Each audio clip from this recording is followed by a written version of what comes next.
The sense I have is the opposite of the foreboding I should logically be experiencing. And what I have is more than just a quiet hope. I feel what I would describe as a bold knowing, a rock-solid knowledge that the Lord will one way or another get crazy glory through this. It, wildly enough, is a sense of joy that I've been counted worthy of such a trial. What will give him this glory? Will it be the restoration of my voice? Will it be something totally other that he births through me in the wake of this temporal tragedy?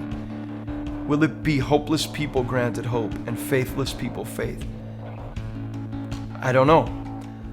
All I care is that it results in the radical exaltation of my King Almighty, who is worthy so far beyond our earthly understanding. We had had a few years where there were times when his voice just wasn't functioning at the optimum capacity like it had been, and that did cause some concern and frustration for him and did weigh heavy on him at times. And eventually it got to the point where he kept coming home from leading worship and he would say, "Man, my voice just wasn't working well tonight," and it's just hard because that was his occupation. That's how God used his gift of music to be able to provide for us. Well, going into the surgery, we were really quite optimistic because we thought that he had a polyp on his vocal cord. The polyp would be removed, and after a short recovery time, he would be able to sing again, and so we really weren't that concerned about it. But after the surgery, the doctor came out and told us that it was not a polyp, it was actually a cyst. And that during the surgery, the cyst had burst, and the doctor said that's the last thing you ever want to happen in surgery. And the very first thing I thought of was, how in the world am I going to tell Aaron this? Because for a vocalist, it was the most devastating news to know that your vocal cord may never function the way that you had always known it to. And the impact that would have for him and for our family, it was devastating in those moments. Something that would explain to people what happened. A lot of people were praying for us. In fact, before surgery, we told the doctor, I told him, I said, "Doc, there may be more people praying for you right now than you've ever had at one time in your life prior." And he sort of chuckled and sincerely said, "Yeah, we can use all the prayer we can get."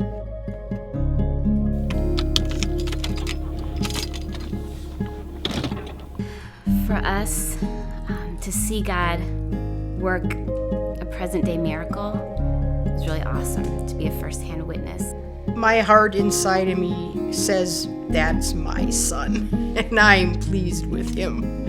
So in this moment, as I'm writing this journal piece, this melody starts to ring in my head, which of course I couldn't sing.